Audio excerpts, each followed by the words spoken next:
6 सितंबर 1994 गाजियाबाद के पास में मायावती का गांव है और वहां सारा गुजरों का इलाका है। 50 बीघे जमीन में एक कत्ल खाना बनकर के तैयार हुआ। मुसलमानों ने बना दिया, मुलायम की सरकार थी। बस मशीन आकर के रखी गई, गाय कटनी शुरू होने वाली थी। मेरे पास में हैदराबाद से फोन आया जैनियों का, और उनका स्वामी जी तुम्हारी नाक के नीचे कत्ल खाना बन गया, तुम क्या कर रहे हो, गौ भक्त बनते हो तुम तो बहुत। मैंने कहा उसने खसरा खतौनी खेत सारा बता दिया मुझे। मैंने जाकर के देखा तो 50 बीघे जमीन में कत्ल खाना, और बाहर बोर्ड लगा हुआ है ग्लोबल फूड्स कारपोरेशन। वहां जो मिस्त्री एक लगा हुआ था, मैंने उससे पूछा अरे क्या बन रहा है, क्या है, बन करके तैयार होगा, क्या बना है? ये जी फैक्ट्री बनेगी। मैंने कहा बहुत मार लगाऊंगा, ठीक ठीक बता क्या बन रहा है। उसने कहा जी गाय कटेगी, कत्ल खाना बन रहा है। तो मैंने उस दिन जीप लेकर के गुजरों के 57 गांव में प्रचार किया, और 6 सितंबर 1994 को 3000 नौजवान मेरे साथ थे। मैंने कहा सबसे आगे मैं चलूंगा, तुम पीछे आना, गोली लगेगी पहली मुझे लगेगी, जब तक मैं जिंदा जब तक चले आओ। मैं सबसे आगे चला तो बीएसएफ लगी हुई थी। बीएसएफ ने कहा स्वामी जी निकल जाओ, उन्होंने बेचारों ने कुछ नहीं कहा। आगे पीएसी थी, उन्होंने कुछ नहीं कहा। कत्ल खाने पर पहुंचे तो 150 आदमी गाजियाबाद रिजर्व पुलिस के राइफल ताने खड़े, और सबसे आगे खड़ा एसपी। एसपी ने कहा महाराज जी देखो आगे नहीं बढ़ोगे। मैंने कहा क्यों?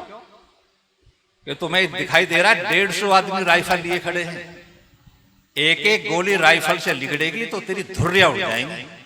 मैंने कहा एसपी साहब जैसी तेरी सिपाहियों के पास में राइफल है ना, ऐसी राइफलों से आर्य समाजियों के बच्चे खेलते फिरते हैं। मैंने कहा चलवा तो गोली चलवा, तेरी गोलियों को देखूं। लेकिन पब्लिक थी मेरे साथ, उसकी मैंने यहां लिखा हुआ देखा, नेम प्लेट लग रही थी अरविंद कुमार जैन। मैंने कहा एसपी साहब तुम जैन हो या वैसे लिख लिया है, और बीमारी है कुछ? कि नहीं हम जैन हैं। मैंने कहा जैन मत का सिद्धांत क्या है जानते हो तुम? कि सिद्धांत जानने की तो फुर्सत ही नहीं मिली। मैंने कहा फिर मैं बता दूं? कि हाँ बता दो। मैंने कहा जैन मत का मुख्य सिद्धांत है अहिंसा परमो धर्म। कि हाँ ये तो पढ़ा। मैंने कहा फिर 10 रुपए की नौकरी पर गाय कटवाएगा तू? अहिंसा कहाँ रहेगी तेरा धर्म? अब उसके पीछे जो दरोगा खड़ा था उसने कहा स्वामी जी हमारी ड्यूटी। मैंने कहा बोल। कि हमारी ड्यूटी है दिन छिपे तक है, दिन छिपते चले जाएंगे, बाद में तुम कुछ भी कर ले। मैंने कहा ठीक है। वो जिंदगी का पहला दिन था, कत्ल खाने की दीवार पर खड़ा होकर के मैंने 2.5 घंटे भाषण दिया बिना माइक। मैंने कहा लोग चले गए तो दोबारा कौन इकट्ठा करेगा? अब दिन छिपती पुलिस तो चली गई, और वह गुजरों के जितने लड़के थे ट्रैक्टर, और ट्रैक्टर के पीछे ट्राली अड़ाई, बैक गियर लगा, धड़ाम धड़ाम 2 घंटे लगे, सारा का सारा तोड़ करके फेंक दिया। और मैंने फिर एसपी को फोन किया, फोन ले लिया था मैंने कहा एसपी साहब जब ये मोबाइल तो थे ही नहीं, लेकिन ऑफिस का फोन था। मैंने कहा मुलायम की सरकार है और लोग मुसलमानों के घर की या कत्ल खाने की एक ईंट निकालने से भी डरते हैं, लेकिन आर्यों को देखो पूरा का पूरा किला ध्वस्त कर दिया। तो उनसे नहीं रुका, और पे रुके तो रोक लेना। गाजियाबाद प्रशासन पर दबाव बढ़ा और झट मुझ पर रासुका लगा दिया। सवेरे सोकर के उठा तो आश्रम के दोनों दरवाजों पर पुलिस खड़ी है। मैंने कहा भाई तुम कैसे कि तुम्हें गिरफ्तार करने आए? मैंने कहा कर लो चलो। कि महाराज जी आराम से चलो, स्नान आदि कर लो, नहा धो करके संध्या भजन करके जब चलते। मैं तैयार हुआ, मेरठ की जेल में ले गई, गाजियाबाद की जब बनी। वहां जेलर ने कहा कि स्वामी जी तुम्हें 40वें दिन हाई कोर्ट में पेश होना होगा, और वह 3 जज मिलकर के आपकी बात को सुनेंगे। वकील और पुलिस वाला बीच में कोई नहीं होगा, जजों से डायरेक्ट बातें होंगी तुम्हारी। और यदि जजों ने तुम्हें निर्दोष पाया तो 40वें दिन छूट जाओगे, और दोषी पाया तो फिर 12 महीने जेल में रहोगे। मैंने कहा 12 महीने रहूं या 18 महीने रहूं, लेकिन जजों से बात करने का मौका तो मिलेगा कि हाँ जी खूब मिलेगा। गाजियाबाद से उस दिन 12 पुलिस वाले गए मेरे साथ, और रेल में चढ़े तो पब्लिक ये देख रही थी कितना बड़ा बदमाश होगा जो 12 पुलिस वाले लेकर के जा रहे हैं। मैंने कहा भाई तुम इतने क्यों डरते हो, इतना खतरनाक आदमी तो नहीं हूं मैं, लेकिन 12 गए पुलिस वाले। और लखनऊ हाई कोर्ट की जो ब्रांच है, सवेरे पहुंचे हम रात भर सफर करके, और 10 बजे उन्होंने बाहर मेरी सारी तलाशी लेकर के और अंदर भेज दिया, जहां राम मंदिर का जजमेंट हुआ था उस भवन में। और जब अंदर गया ना तो देखा क्या गजब का मंच बना हुआ है, सिंहासन, और उस पर 3 जज बैठे हुए। मैंने जाते कहा जज साहब नमस्ते, तो नमस्ते को सुनकर के चौंक गई पहले तो। मैंने कहा जज साहब मैं अपनी सफाई में कुछ कहना चाहता हूं। एक जज बोले कि हाँ हाँ आपको इसीलिए तो बुलाया, और हम आपको 25 मिनट देते हैं, 25 मिनट में आपको जो कहना कहो। मैंने कहा जज साहब 25 मिनट में तो मेरा भाषण हो जाएगा, आप सुनो तुम आराम से। मैंने कहा जज साहब मुझ पर लगी है रासुका, राष्ट्रीय सुरक्षा कानून, और कानून जितना आप जानते मैं आपसे 100वां हिस्सा भी नहीं जानता, लेकिन जज साहब इतना मैं भी जानता हूं कि रासुका उस पर लगती है जो व्यक्ति देशद्रोही होता है या देश की शांति को भंग करता है।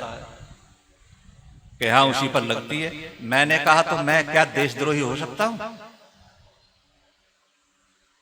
मैं अशांति पैदा करने वाला हो सकता हूं? मैं तो साधु आदमी हूं। तो एक जज बोला कि देखो कपड़े पहन लेना अलग बात है, सच्चा साधु बन जाना अलग बात है। इस भेष में भी कोई बदमाश छुपा हो तो अचंभा क्या है। मैंने कहा इस भेष पे बदमाश हो सकता है और हैं, लेकिन मैं नहीं हो सकता। कि तुम क्यों नहीं हो सकते? मैंने कहा मैं आर्य समाजी हूं इसलिए नहीं हो सकता। मैं आर्य समाजी हूं इसलिए नहीं हो सकता। एक बोला तुम्हारे माथे पर लिखा। मैंने सोचा जेल में तो हूं, यहां से आगे कहां भेजते। मैंने कहा मेरे माथे पर लिखा, लेकिन जिस भाषा में लिखा तुम इस भाषा को पढ़ना नहीं जानते। मेरे माथे पर लिखा कि मैं आर्य समाजी हूं, देशद्रोही नहीं हो सकता। तो भारतवर्ष का कानून है कि जो 3 जज बैठते हैं वो होते हैं जो हाई कोर्ट से रिटायर हो चुके होते हैं, और उनमें एक मुसलमान का होना भी जरूरी है। ये कानून है भारत का। तो मुसलमान क्या कहता है वो जज कि महाराज ये आर्य समाज वही है ना जो श्रद्धानंद ने बनाया था, और 4 मार्च 1922 को जिनका भाषण हमारी जामा मस्जिद में हुआ था। मैंने कहा 4 मार्च 1922 को श्रद्धानंद का भाषण तुम्हारी जामा मस्जिद में हुआ था, लेकिन आर्य समाज के संस्थापक वो नहीं है, इसके संस्थापक महर्षि दयानंद। तो मुसलमान भी देखो क्या कहता है, भाई कुछ भी हो लेकिन आर्य समाजी देश का गद्दार तो नहीं होता। मैंने कहा उसी आर्य समाज का सिपाही हूं। मैंने कहा जज साहब सुनो,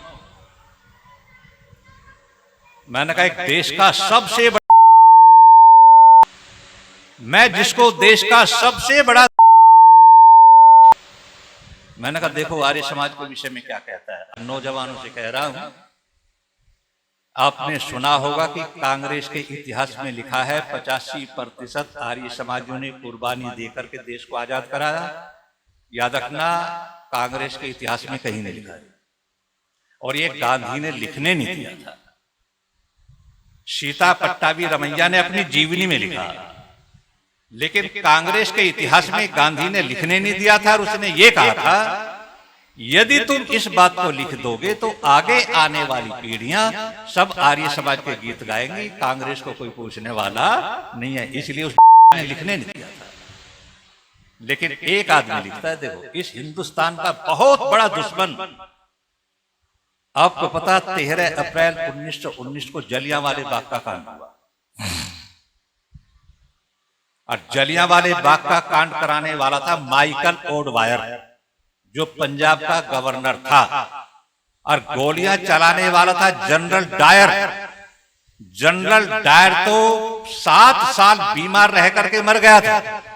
ऊधम सिंह ने जो मारा था माइकल ओडवायर को मारा था, जो पंजाब का गवर्नर था। पंजाब के गवर्नर ने एक पुस्तक लिखी है, India as I knew it, यानी भारत को जैसा मैंने समझा जाना, ये पुस्तक लिखी उसने। और उस पुस्तक में वो क्या लिखता है, देखो माइकल ओडवायर वो कहता है कि जब मैं पंजाब का गवर्नर बना तो मैंने सोचा कि पंजाब के अंदर जितने भी क्रांतिकारी हैं इनकी पसली तोड़ दो, हड्डी तोड़ दो, जो एक क्रांति के लायक रहवे ही ना। और मैंने सैकड़ों नौजवान बेकार कर दिए। और जलियांवाले बाग में तो गोलियां इसलिए चलवाई थी कि जलियांवाले बाग में यदि 1500 लोग मर गए तो कम से कम पंजाब का आदमी तो क्रांति का फिर नाम भी नहीं लेगा। मैंने गोलियां चलवाई, उसमें 1200 आदमी मर गए, और किसी नेता ने 400 से ऊपर नहीं लिखा है। लेकिन माइकल ओडवायर खुद कहता है कि उसमें 1200 लोग मरे। लेकिन जलियांवाले बाग के बाद मैंने सोचा लोग डर जाएंगे, लेकिन जलियांवाले बाग के कांड के बाद तो पंजाब के छोटे छोटे बच्चे मेरी तरफ को आंखें निकालते हैं, और रास्ते में मिल जाते तो मेरी तरफ मुंह करके थूक देते हैं, और चलते चलते कहते हैं यही तो है कुत्ता डायर। मुझे आश्चर्य इस बात का हुआ कि डरना तो दूर रहा, इनमें तो 4 गुनी आग लग गई। एक दिन मैंने रात को विचार किया कि इतना बड़ा कांड होने के बाद भी ये लोग डर नहीं रहे, आखिर इन लोगों का प्रेरणा का स्रोत क्या है? इन्हें बहादुरी कहां सिखाई जाती है, देशभक्ति कहां सिखाई जाती है? आखिर कोई स्रोत तो होगा। तो माइकल ओडवायर लिखता है, जब मैंने इस बात का सर्वे किया, छानबीन करी कि इनकी प्रेरणा का स्रोत क्या है, तो माइकल ओडवायर लिखता है कि मुझे पता चला कि भारतवर्ष में जितने क्रांतिकारी हैं इनमें से 95% आर्य समाजी हैं। मैंने कहा जज साहब उसी आर्य समाज का सिपाही हूं, तो याद रखना तीनों जज एक साथ हाथ पड़े, और तीनों जज क्या कहते हैं, ठीक है महाराज जी, आपकी रासुका इसी समय निरस्त की जाती है। क्योंकि देखो हेतु क्या देते, मुकदमे को खारिज निरस्त करने का कारण क्या बताते हो? वो कहते हैं तुम्हारी रासुका इसी समय निरस्त की जाती है क्योंकि आर्य समाजी लोभी हो सकता है, क्रोधी हो सकता है, लेकिन दयानंद का चेला कभी देश का गद्दार नहीं हो सकता, झूठा नहीं हो सकता। जब तुम्हारा मुकदमा इसी समय निरस्त किया जाता है। मेरे जीवन की सबसे बड़ी खुशी का दिन था। उन्होंने मेरे साथ जो पुलिस इंस्पेक्टर था उसको बुलाया और लिखित रूप में कागज दे दिया। और जब कोर्ट से बाहर आए ना, तो मैंने इंस्पेक्टर साहब से पूछा, मैंने कहा दरोगा जी ये बात बताओ, आपके जीवन की सबसे बड़ी खुशी कौन सी है? सबसे बड़ी खुशी आपको जीवन में कब हुई? वो मजाक पे आ गया। उसने कहा जब मेरी शादी हुई थी उस दिन सबसे बड़ी खुशी हुई। मैंने कहा दूसरी खुशी कि जिस दिन मैं इंस्पेक्टर बना उस दिन दूसरी खुशी हुई। मैंने कहा तो दरोगा जी शादी तो मेरी हुई और ना मैंने किसी की नौकरी करी, लेकिन मेरी खुशी का सबसे बड़ा दिन आज है और वो खुशी ये है कि जिस आर्य समाज का मैं चपड़ासी हूं, जिस आर्य समाज का मैं सिपाही हूं, हाई कोर्ट के जज भी उस आर्य समाज की इतनी प्रशंसा करते हैं, ये मुझे सबसे बड़ी खुशी की बात है। और मैं आपको दावे से कहता हूं, लोग गाल बजा देते हैं आर्य समाज तो मिट गया, आर्य समाज में क्या धरा है। ध्यान से सुन लेना, बहती नदी की धार से ठंडी हवा आती तो है, बहती नदी की धार से ठंडी हवा आती तो है, और नाव जर्जर ही सही मगर लहरों से टकराती तो है, और एक चिंगारी कहीं से ढूंढ कर लाओ तो तुम इस दिए में तेल से भीगी हुई बाती तो है। वरना कहीं तेल है तो बाती नहीं है, और बाती है तो तेल नहीं है, और तेल है तो बाती नहीं है। लेकिन ये एक संस्था ऐसी है जिसमें तेल भी है और बाती भी है। आवश्यकता केवल एक चीज की है कि उस बाती में चिंगारी लगाने की देर है। और याद रखना, यदि बाती में चिंगारी लगा दी जाए और दीपक जल जाए तो आप जानते हैं एक जले हुए दीपक से करोड़ों दीपक जलाए जा सकते हैं। और यदि करोड़ों दीपक बुझे हुए हैं तो उनसे एक भी दीपक जलने वाला नहीं। और याद रखना, जब आदमी रोजाना दीपक जलाता है ना, तो दीपक जलाते जलाते कभी कभी हाथ भी जल जाता है। लेकिन जो रोजाना दीपक जलाता है वो हाथ जलने से डरता नहीं, क्योंकि चिरागों की हिफाजत, चिराग कहते दीपक को, चिरागों की हिफाजत करते करते हमको भी जलना आ गया। और कहां तक आग बरसाएगा सूरज, हमें शोलों पे चलना आ गया। जो आदमी अंगारों पर चलना सीख लेता है वो सूरज की गर्मी से कभी भी डरने वाला नहीं है, और करने वाला करता है। एक बार तो लगातार 3.25 साल जेल में रहना पड़ा, लगातार। और 3.25 साल में कम से कम 300 लोगों को मैंने आर्य समाजी बना दिया। मैंने कहा जेल में भी अपना काम करें। राधा स्वामी जाते थे, जेल का नियम है कि 8वें दिन किसी विद्वान का भाषण होना चाहिए जेल में, और उसकी दक्षिणा का भी सारे कागजी पूर्ति हो जाती है। ये दक्षिणा लेनी तो उल्टी, और जेलर को उल्टे ही पैसे दे देते थे अपना कार्यक्रम कराने के लिए। एक दिन तो कह रहे आत्मा परमात्मा की जानकारी के लिए सत्संग में पधारी, और वहां पहुंच गए जहां सबसे बड़े बड़े बदमाश थे जिस बैरक में। अब मैं भी उन्हीं में था, बड़ा छोटा समझो है, छोटा समझो। वहां उनका भाषण हो रहा, बैनर लग रहा था ना, वह गुरु जी की प्रशंसा करते रहे जो जेल में पड़ा ना उसकी। मैंने जेलर से कहा मेरा भाषण होगा कि हाँ जी तुम भी दो। मैंने बैठती एक बात की, मैंने कहा भाई तुमने बोर्ड लगाया, बैनर लगाया, आत्मा और परमात्मा की जानकारी के लिए सत्संग में पधारिए। मैंने कहा श्रीमान जी आत्मा के लक्षण बताओ, आत्मा की पहचान क्या है, लक्षण क्या है, आत्मा किसे कहते हैं, इस शब्द का अर्थ बताओ। ये जी इतना तो नहीं जानते।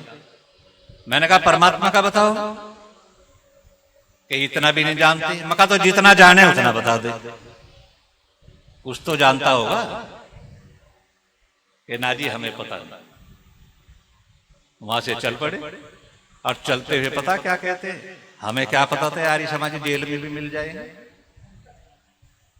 ये तो जेल में भी आ मरे। मैंने कहा जहां तू जाएगा वहीं मिलूंगा तुझे, नरक में जाएगा वहां भी मिलूंगा, और स्वर्ग में जाएगा वहां भी मिलूंगा, तेरा पीछे आर्य समाजी हर जगह मिलेगा तुझे। उस दिन के बाद वो नहीं, ईसाई जाते थे, आदमी करने वाला आर्य समाजी तो जहां भी जाएगा ना वहां अपना काम करता रहेगा। लाला लाजपत राय इतना बड़ा क्रांतिकारी, और उसने जाकर के पहाड़ों में जो काम किया ना, आप रामगढ़ तल्ला आदि जाकर के देखे तो तुम्हें पता चलेगा। लोग कहते हैं जहां ना पहुंचे रवि वहां पहुंचे कवि, कहते हैं ना। मैं कहता हूं जहां ना पहुंचे रवि वहां पहुंचे कवि, और जहां कवि का बाप नहीं पहुंच सकता वहां पहुंचे आर्य समाज। पर्वतों में जाकर के उसने ज्योति जगाई, जिसकी चर्चा में सवेरे कर रहा था ना, उस बूढ़ी माता ने यह बताया था कि स्वामी श्रद्धानंद और नारायण स्वामी दोनों यहाँ आए, उन्होंने यहाँ विवाह की प्रथा चलाई थी। उससे पहले विवाह को कोई जानता ही नहीं था, और यहाँ सबसे पहला विवाह संस्कार मेरा हुआ था। उस बुढ़िया ने बताया, उससे पहले कोई जानता ही नहीं था विवाह होता क्या है। हम भी सुना करते थे ना अपने गाँव, और पहाड़ों से लुगाई लिया। पहाड़ों में कहाँ मिलती है भाई, क्या होता है। वहां जाकर के पता चला वहां शादी होती नहीं तो वहां से ले आते थे, ऐसा चलता था वहां। अब वहां सारी विवाह प्रथा चली। आर्य समाज का एहसान तो कोई 7 जन्म लेकर के नहीं उतार सकता। बकवास करने को तो कोई कुछ भी कर दे। देश का भला होगा, देश की संस्कृति बचेगी, सभ्यता बचेगी, तो आर्य समाज से बचेगी। बाकी कोई भी बचाने वाला खैर समय आज नहीं है।